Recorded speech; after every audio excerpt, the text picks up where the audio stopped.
Remaja kehilangan kaki dan 10 jarinya usai makan sisa mie milik temannya. Seorang remaja harus merelakan kedua kakinya dan 10 jarinya diamputasi setelah makan sisa mie milik temannya. Remaja yang merupakan seorang pelajar ini memakan sisa mie yang disimpan di lemari es. Setelah memakan sisa mie tersebut, ia mulai merasakan sakit. Dilansir dari news.com.au, Senin, tanggal 21 Februari tahun 2022, hidangan mie tersebut dibeli di sebuah restoran malam sebelumnya insiden ini terjadi. Usai memakan sisa mie tersebut, remaja ini mengalami sakit perut parah dan mual sebelum kulitnya berubah menjadi keunguan. Ia pun dilarikan ke rumah sakit oleh temannya. Dilansir dari The Sun, menurut hasil rekaman medis, remaja ini mengalami demam tinggi, denyut nadi 166 per menit, dan harus dibius.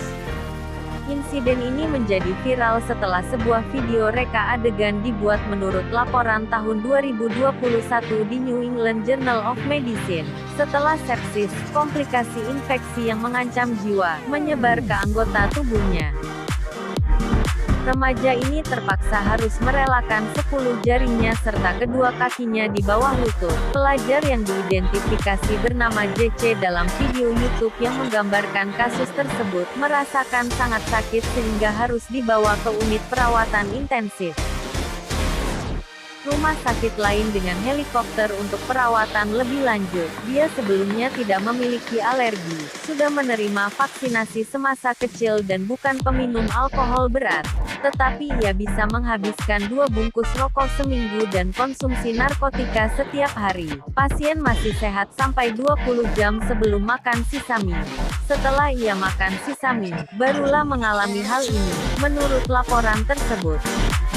5 jam sebelumnya, kulit pasien berubah warna keunguan dan seorang temannya membawa ke unit gawat darurat rumah sakit lain untuk perawatan. Selanjutnya, video yang menjelaskan kasus ini dibuat oleh pengguna, Dr. Bernard, menjelaskan bahwa gejala parah yang diderita pasien tampaknya merupakan infeksi bakteri yang agresif.